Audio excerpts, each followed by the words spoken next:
주안의 만나 5월 23일 목요일 묵상을 함께 나오도록 하겠습니다. 오늘 말씀은 사도행전 10장 17절에서 33절까지의 말씀으로요. 하나님 앞에 서 있는 고넬료와 베드로라고 하는 제목으로 함께 묵상을 나오도록 하겠습니다. 자, 오늘 본문에서는 고넬료와 베드로가 만나는 장면을 말씀을 하고 있습니다. 그리고 이들이 서로에게 역사하시는 하나님의 뜻을 함께 바라보면서 하나님 앞에 서는 것을 또한 우리가 보게 됩니다. 우리가 선입견을 가지지 않고 사람을 그리고 신앙적인 사건들을 대한다라고 하는 것이 쉽지 않은 일인 것 같습니다.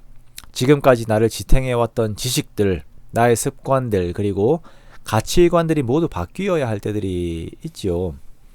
참으로 힘든 시간들이지만 하나님께서는 그러한 것들을 요구하실 때들이 있습니다.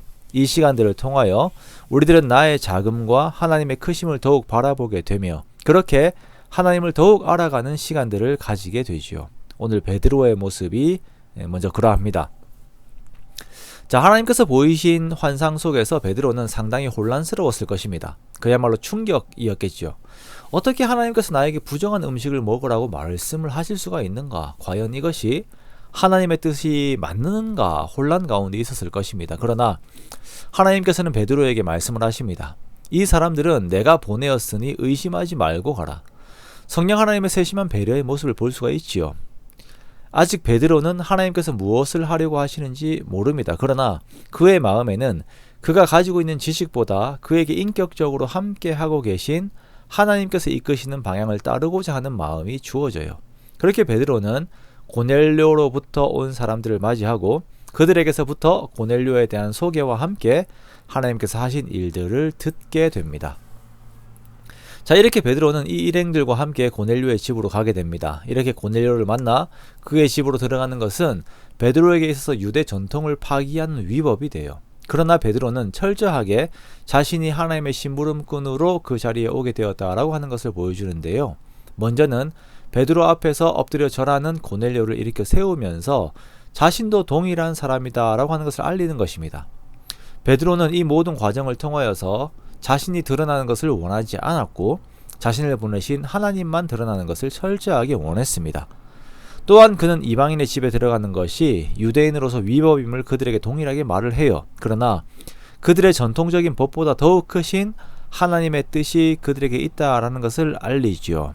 그러면서 자기가 하나님의 뜻을 따라서 온 심부름꾼이다라고 하는 것을 알립니다. 그것을 알리면서 함께 설명하는 것이 자신에게 보이신 하나님의 환상에 대한 내용입니다.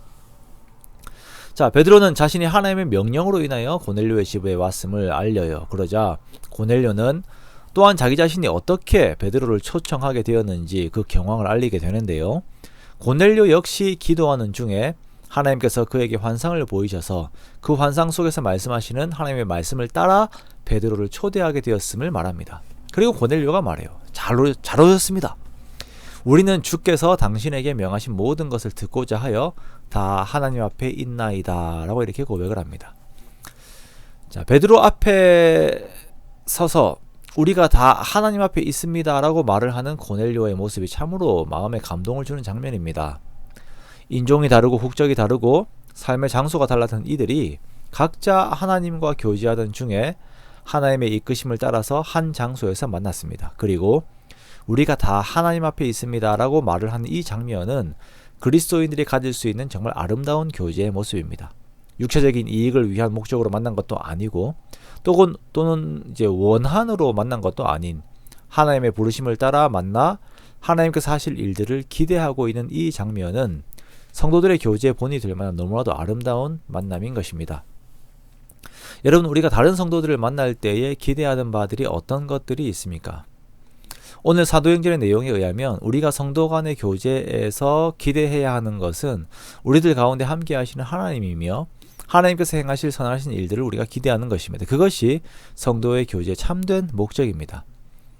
우리가 만나 하나님에 대한 이야기를 나누는 것이 껄끄러워진다면 그것은 각자 하나님과의 관계에서 무언가 문제들이 있다라는 것이죠. 그러나 하나님과 동행한 사람들과의 만남만큼 힘이 되고 아름다운 만남은 없습니다. 정말 영적으로 활력이 생기고 내일에 대한 기대가 되고 영육간의 힘을 얻는 시간들입니다.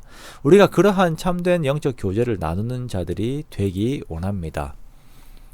우리들의 모든 만남들이 하나님을 기대할 수 있는 만남들이 되기를 원해요. 그렇게 하나님을 더욱 알아가고 하나님께서 하시는 일들을 함께 경험하는 우리가 되기 원합니다. 베드로와 고넬료처럼 각자 함께 하신 하나님에 대한 고백들이 항상 머무는 우리들의 관계들이 되기 원합니다. 그렇게 주와 함께 동행하고 하나님의 선한 사람들과 함께 동행하며 삶의 참된 즐거움을 누리는 저와 여러분의 복된 삶이 되시기를 주님의 이름으로 축원합니다.